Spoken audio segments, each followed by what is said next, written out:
En este vídeo vamos a ver las consideraciones térmicas que hay que hacer a la hora de elegir cables. Los cables se calientan por la corriente nominal o por una corriente de cortocircuito y ese calentamiento puede llevar a su deterioro o destrucción. ¿De acuerdo? Pues nosotros sabemos que un cable tiene pérdidas por efecto Joule, ¿de acuerdo? Serían estas de aquí. Las pérdidas por efecto Joule de un cable son intensidad al cuadrado por R. Se generan en el cobre, ¿vale? Y esas pérdidas, si la resistencia la ponemos en función de los datos internos del cable, pues sería esto de aquí, ¿de acuerdo? ¿Qué pasa? Esas pérdidas, forzosamente, si yo digo estoy generando unas pérdidas, son pérdidas de calor, pues se tienen que disipar hacia el exterior, ¿de acuerdo? Nosotros vamos a suponer que esas pérdidas son principalmente de convección, ¿vale? La fórmula de convección es esta de aquí. Las pérdidas dependen de la temperatura ambiente, de la temperatura del cable, de la superficie del cable, y de este coeficiente de aquí, que es el coeficiente de convección, ¿de acuerdo? Coeficiente de convección, ¿vale?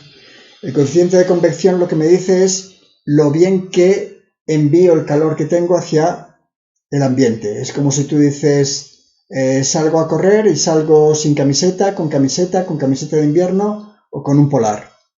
Pues lo que estás haciendo es cambiando tu coeficiente de convección y haciendo que para generar el mismo calor tu temperatura es una u otra. Si nosotros la superficie, todo esto de aquí, es la superficie, esta es la superficie de un cable suponiendo lo que es cilíndrico, ¿de acuerdo? No os lo creéis. Y yo digo, pues estas pérdidas de aquí, estas pérdidas se tienen que igualar con estas, ¿vale? Las pérdidas que genero se tienen que disipar hacia el ambiente. Igualo esas dos ecuaciones, ¿vale? Y lo que intento despejar es corriente.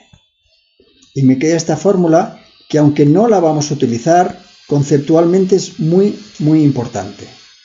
Porque lo que me está diciendo es los factores de los que va a depender que un cable se caliente más o menos y entonces que aguante más o menos corriente, ¿vale? Cosas de que depende. Primero, lo que se ve más básico es que depende de la sección. Un cable de más sección aguanta más corriente, ¿de acuerdo? Y lo segundo que hay que ver es que esa dependencia de la sección no es lineal. Si yo tengo un cable y lo sustituyo por un cable el doble de gordo, no aguanta el doble de corriente, ¿vale? Cable el doble de gordo no aguanta el doble de corriente. Por eso es el exponente este que ha salido aquí, de 3/4. Influye la temperatura ambiente. Vamos a ver que hay una temperatura ambiente tantas y si te sales de esa tienes que recalcular tu cable. De la temperatura del cable, depende del aislante que tenga, que sea PVC o polietileno reticulado, la temperatura que permite el cable sin deteriorarse es una u otra.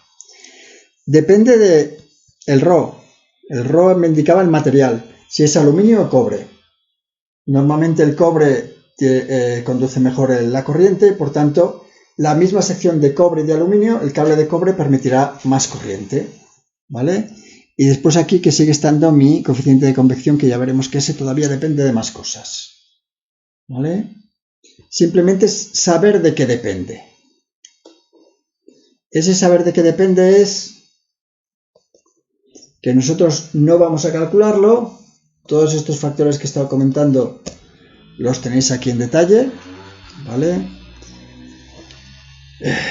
Yo lo que voy a tener es, por ejemplo, en temperatura máxima de trabajo del cable, pues voy a tener el PVC, que lo que está por ahí me parece que son 70 grados de temperatura máxima, y el polietileno reticulado XLP, que me parece que son 90 grados. Y por tanto, si el cable se puede calentar más, puede generar más calor, eso quiere decir que puede circular más corriente. De la temperatura ambiente normalmente se considera 40 grados dentro de un cuadro eléctrico. Pero si tú haces una instalación en que consideres que puede estar a 50 grados, a 60 grados, automáticamente tienes que considerar este cambio de temperatura para calcular la corriente admisible. Y donde va a haber un cambio más diferente es el coeficiente de convección. El coeficiente de convección va a depender sobre todo de cómo montas el cable. Digamos, igual que lo que he dicho de si tú te pones un abrigo, una chaqueta, un polar, cambia mucho tu coeficiente de convección, pues depende de cómo montes el cable. Ahora vamos a ver todas las formas o las formas típicas de montar cables. Si el cable está al aire, si está en un tubo, si está en una bandeja, si están un montón de cables juntos, ¿de acuerdo? ¿Vale? El cable, el cobre o el aluminio, pues aquí hay una regla que va muy bien. La misma sección de conductor de aluminio soporta solo el 80% de la de cobre. El aluminio para la misma corriente genera más pérdidas y por tanto soporta menos corriente. ¿Vale? ¿Qué pasa? Yo he dicho que no vamos a utilizar esas fórmulas, ¿por qué? Porque en realidad en vez de utilizar esas fórmulas lo que se hace es decir, pues mira, alguien se ha entretenido entre norma UNE y reglamento de baja tensión en determinar, hacer unas tablas que ya es esa ecuación aplicada, para que simplemente tú decir, mira, yo tengo tales condiciones, pues si aplicase esa ecuación me daría tanto, ¿vale? Pues se hace en formato tablas que son de obligado cumplimiento. Si yo miro eso que decía, las formas de montaje, pues formas de montaje hay un montón. La más, bueno, la que tenéis en casa típica sería la forma 1. Conductores aislados unipolares empotrados en las paredes térmicamente aislantes en un tubo, ¿vale? Pues todo esto son formas A1. Después, si yo eso en vez de estar empotrados en la pared, están en un tubo. Si están... A ver, ¿qué más cosas? Hay un montón de formas de montaje. La otra que me interesaba que vierais era este de aquí. Las bandejas perforadas, cuando se hacen instalaciones industriales, muchas veces lo que se hace es, en el falso techo se ponen bandejas. Normalmente es mejor que sean bandejas perforadas porque ventilan mejor. Lo que estoy diciendo, pues aquí, eso es, lo amarillo sería la bandeja. Y aquí tengo los conductores. Y si tengo que hacer una ampliación, solo tengo que poner más cables en esa bandeja perforada. ¿De acuerdo? Y si alguien cuando venga a la universidad mira el techo de los pasillos, pues en los sitios donde no hay falso techo verá las bandejas perforadas con todos los conductores. ¿De acuerdo? Si seguimos, simplemente hay que decir formas de montaje, ¿vale? Un montón de formas de montaje, tienes que encontrar la tuya. Y esta sería mi ecuación, ¿vale? En el sentido de decir, a ti te pueden decir, pues mira, quiero hacer circular una corriente, vamos a poner un ejemplo cualquiera, tengo algo que consume 22 amperios. Algo que consume 22 amperios, ¿vale? Y entonces yo tengo que decir, ¿cómo lo tengo instalado? Ah, pues no, es en mi instalación de casa, que es cables en tubo por la pared, montaje A1, ¿vale? ¿Y qué es? ¿Trifásico o bifásico? ¿Vale? Pues me dice, pues no, es bifásico. Supongo que es PVC, aquí tendríamos lo mismo, pues si es polietileno reticulado, el XLP, pues la corriente será otra, pues bajo por aquí, y entonces digo, mira, pues tengo que encontrar un cable que aguante más de 22 amperios, en este caso, mira, me ha dado por casualidad que el 22 sería este, y entonces me voy para allá y digo, pues mira, con un cable de 4 tendría bastante, ¿de acuerdo? Imaginar, otra vez, lo vuelvo a hacer para otro, pues tengo un montaje en yo que sé, en tubo. Montaje en tubo. En este caso tengo conductores trifásicos en polietileno. Trifásico, el 3, este 3, aquí hay un 2, bifásico, ¿vale? Y vamos a suponer que tengo 90 amperios. Pues bajo por aquí, 77 no llega, 100, ¿vale?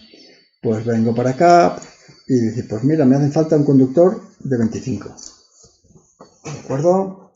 Pues siempre tengo que comprobar que el cable que he elegido aguanta perfectamente la carga que tiene.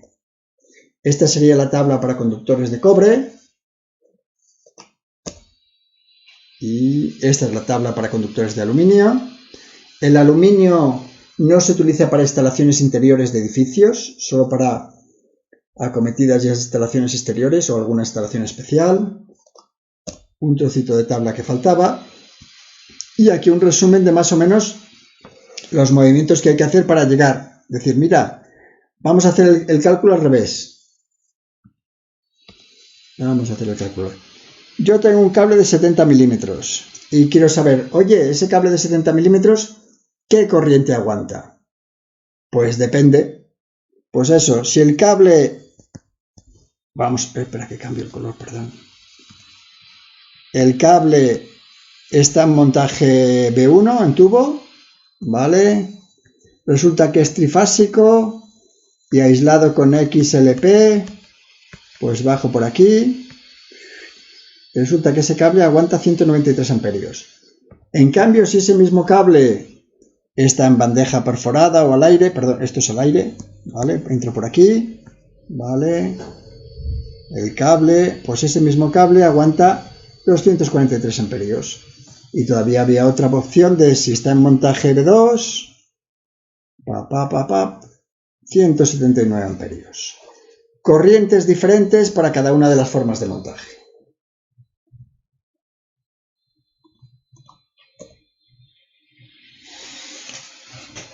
He comprobado que aguanto la carga, pero también tengo que comprobar que aguanto la intensidad de cortocircuito. ¿De acuerdo? Imaginar eso. Yo voy a hacer aquí una gráfica térmica. Hay una gráfica, espera, que a ver si puedo poner la hoja en blanco. Como en blanco. Imaginar que yo tengo aquí mi instalación, ¿vale? El cable, ¿de acuerdo? Y aquí mi carga. Y mi carga es 22 amperios. He comprobado que este cable con la sección que tiene aguanta 22 amperios, pero ahora resulta que puede haber un cortocircuito, ¿vale? El cortocircuito puede ser en cualquier punto. Tú tienes que hacer que tu cable soporte el cortocircuito en cualquier punto. ¿Qué pasa?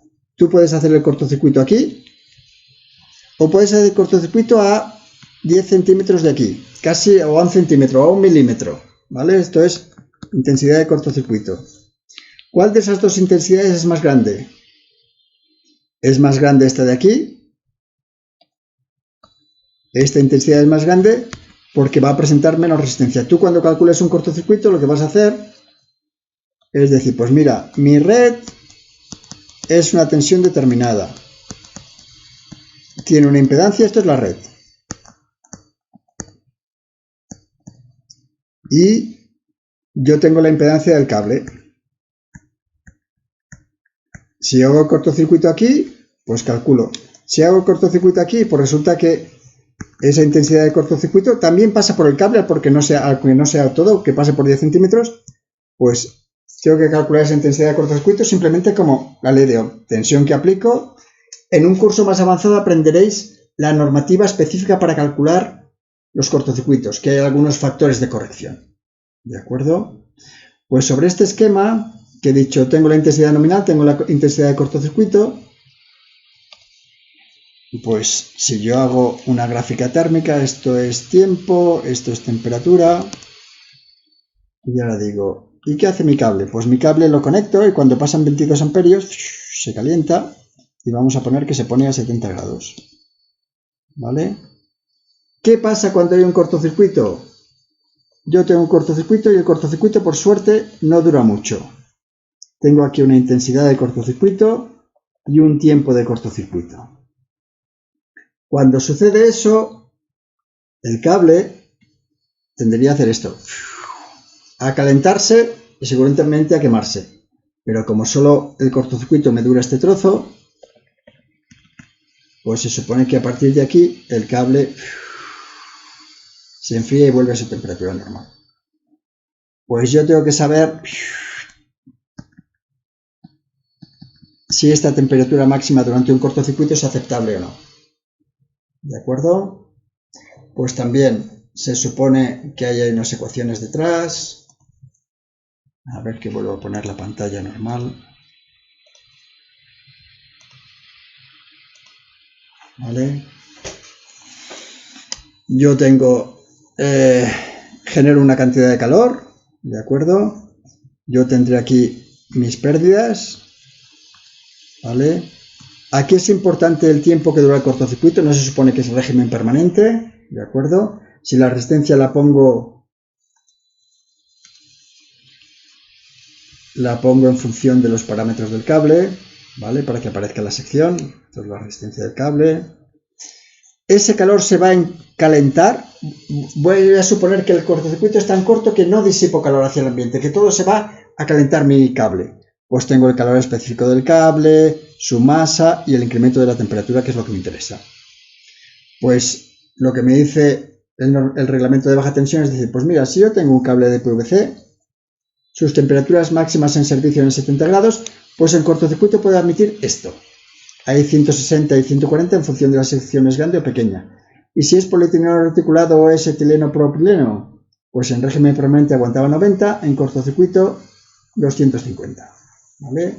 Tampoco no voy a calcular estas ecuaciones. También el reglamento de baja tensión lo que me va a decir, mira, no lo calcules, sino ya alguien se ha entretenido en calcularlo, ¿vale? Ha igualado las dos ecuaciones, le queda esta ecuación en que tienes que saber, pues eso, tendrías que saber el calor específico de los materiales del cable, ¿vale? Pues lo que hacen es decir, pues mira, todo esto de aquí, de esta ecuación, todo esto de aquí, esto,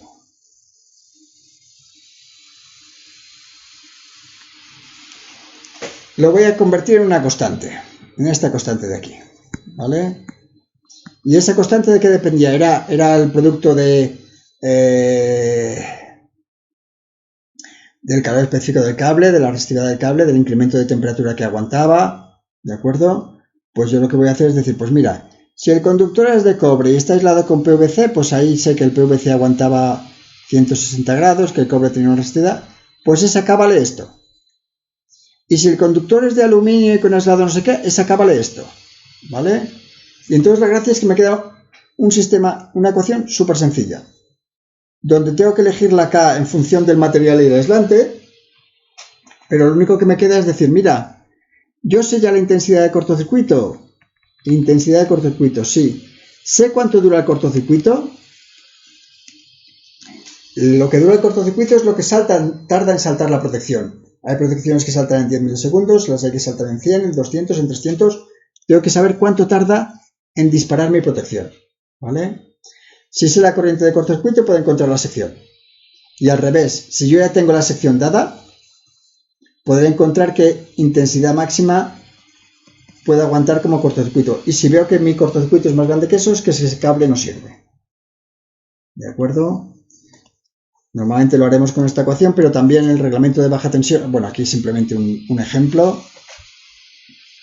Vamos a comentar el ejemplo. Imaginar que yo he calculado el cortocircuito, he aplicado la ley de Ohm y he calculado el cortocircuito 10 kiloamperios. La protección salta en 0,2 segundos. El conductor es de cobre, está aislado con etileno propileno, pues a partir de eso me voy hasta acá, 143, pongo las variables que tocan y me dicen, pues mira, para que aguantes esos 10.000 amperios te hace falta un cable de por lo menos 32 milímetros. Pues el cable siguiente normalizado que hay es el de 35 milímetros. De este cálculo de aquí me voy a las tablas, que es decir, pues mira, y si lo quieres hacer más sencillo, teóricamente podrías entrar en unas tablas de decir, mira, ¿qué tipo de cable tienes? Pues aislado con polietileno reticulado. ¿Cuánto dura tu cortocircuito? Pues 0,5 segundos. Pues voy por aquí, y estos son amperios por milímetro cuadrado.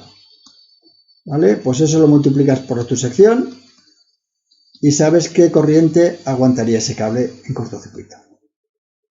¿Vale? Una tabla es para cobre, otra tabla es para aluminio y con sus secciones de tipo de aislamiento.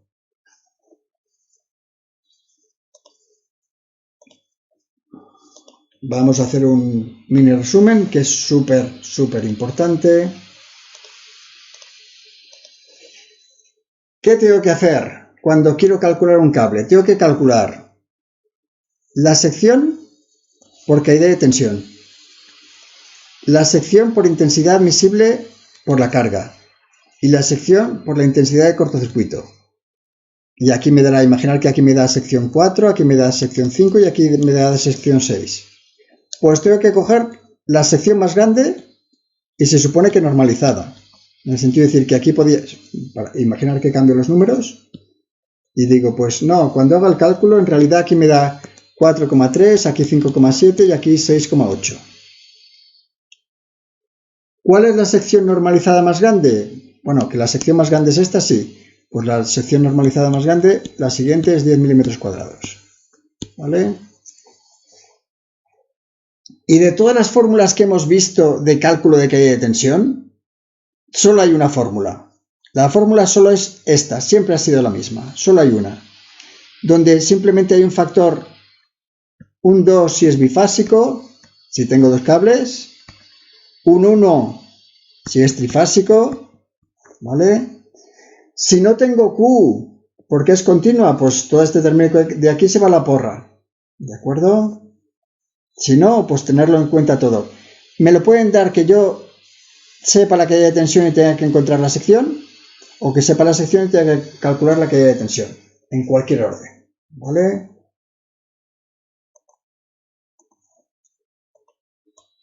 Y ya para acabar, decir, nosotros no vamos a explicar el reglamento de baja tensión, pero el reglamento de baja tensión es de obligado cumplimiento. Tú cuando haces una instalación tienes que cumplir todo. Quiere decir que si tú haces una instalación subterránea, pues tienes que cumplir esto. Si haces una instalación de viviendas, tienes que cumplir el 19. Si haces una instalación de no sé qué, de pública concurrencia, tienes que cumplir no sé qué. Es de obligado cumplimiento. ¿De acuerdo? Pues ya está.